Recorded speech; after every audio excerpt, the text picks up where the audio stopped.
अस्सलाम वालेकुम dear students, welcome to Quaid-e Azam institute of medical and health in Gujrat. Students, आज का हमारा जो B category part one physiology का जो प्रैक्टिकल है वो है हमारे पास डिटर्मिनेशन ऑफ पल्स रेट।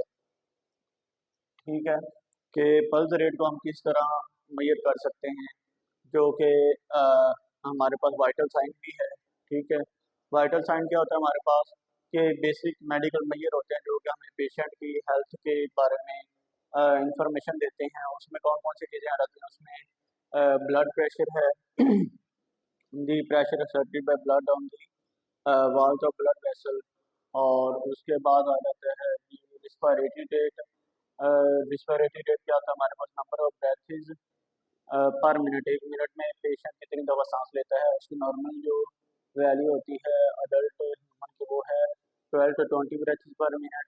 और उसके बाद ऑक्सीजन सैचुरेशन के हमारी बॉडी कितने परसेंट ऑक्सीजन को यूटिलाइज कर रही है, उसकी नॉर्मल वैल्यू कितनी होती है 95 से 100%।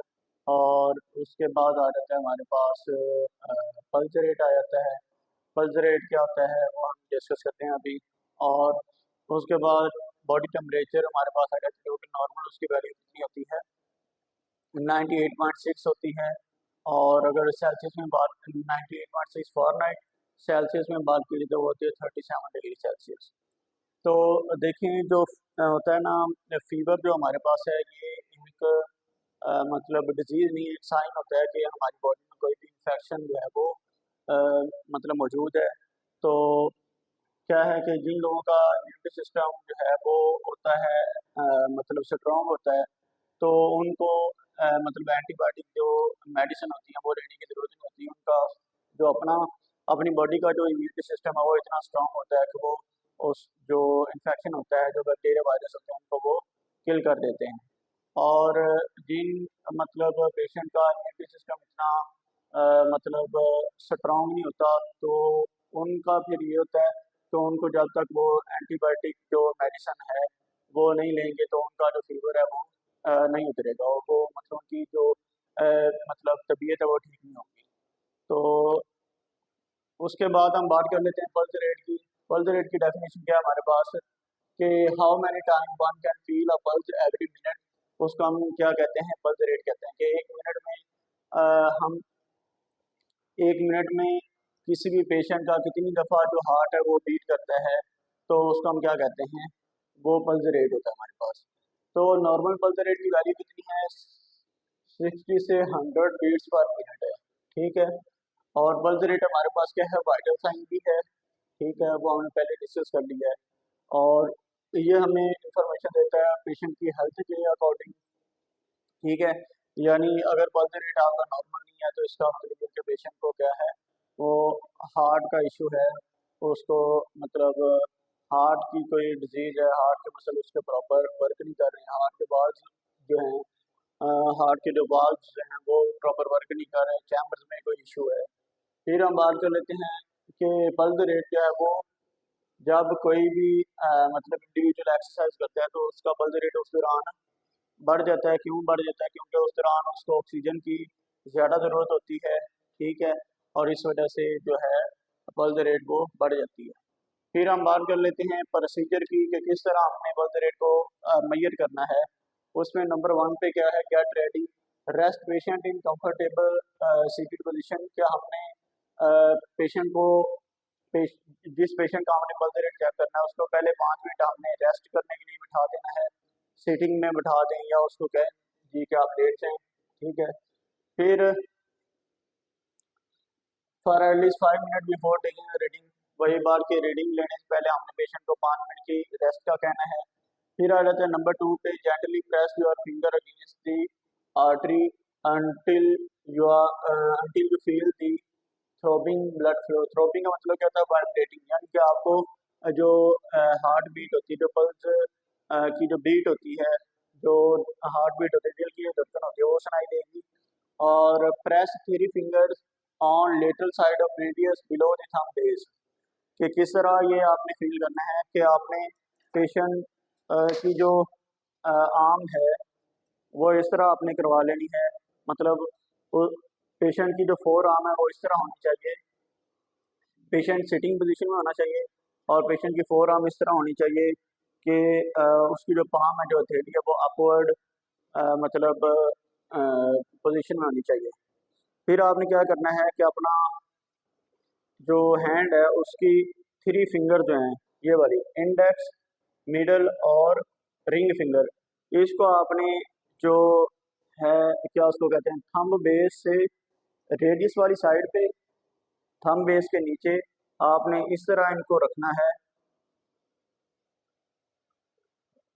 ठीक है, थंब बेस से आपने थोड़ा सा नीचे यानी 1 इंच नीचे आपने रेडियस वाली साइड पे, थंब बेस से 1 इंच नीचे आपने इनको इस तरह रखना है, मतलब इकट्ठे।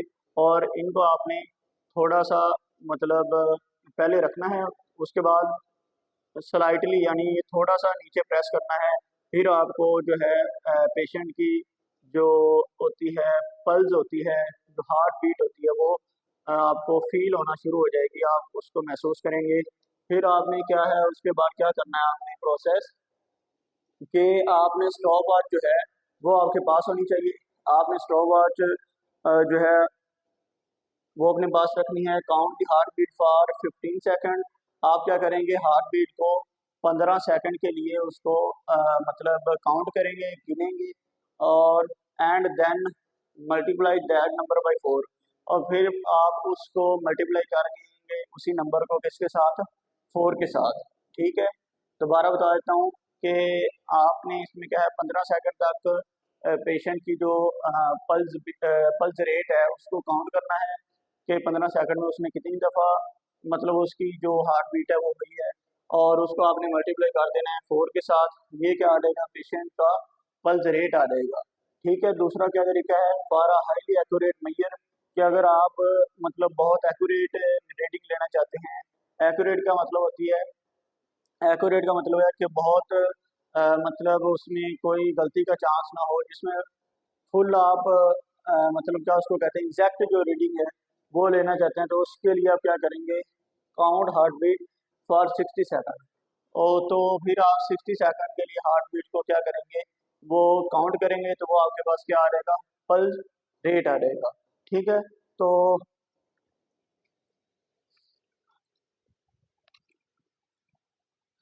इसमें देखें जो है,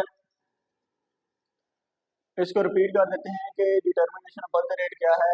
सबसे पहले हम पल्स रेट क्या की डेफिनेशन बतानी चाहिए। पल्स रेट क्या है हमारे पास, उसकी डेफिनेशन क्या है कि how many time one can feel a pulse every minute, यानी 1 मिनट में कितनी दफ़ा जो आप जो दिल की धड़कन है, जो हार्ट बीट है, उसको फील करते हैं, वो हमारे पास क्या है, वो है पल्स रेट है। उसकी नॉर्मल वैल्यू कितनी होती है, 60 से 100%, और सॉरी 60 से 100 बीट पर मिनट होती है। नॉर्मल जो पल्स रेट है उसकी वैल्यू कितनी है, 60 से 100 बीट पर मिनट। और ये एक्सरसाइज के जब आप एक्सरसाइज करेंगे तो तब पल्स रेट बढ़ जाती है। और उसके बाद ये हमें पेशेंट की हेल्थ के रिगार्डिंग इंफॉर्मेशन देती है। और उसके बाद अगर हम प्रोसीजर की बात करें, उसमें क्या है, नंबर 1 पे कि आपने पेशेंट को 5 मिनट की रेस्ट के लिए कहना है। रेस्ट चाहे वो लेट कर ले, चाहे वो सिटिंग पोजीशन में कर ले। और उसके बाद क्या है, आपने क्या काम करना है, gently press your fingers against the artery until you feel the throbbing blood flow. कि आपने पेशेंट की जो है फोर आर्म, उसको आपने इस तरह उसकी पोजीशन होनी चाहिए,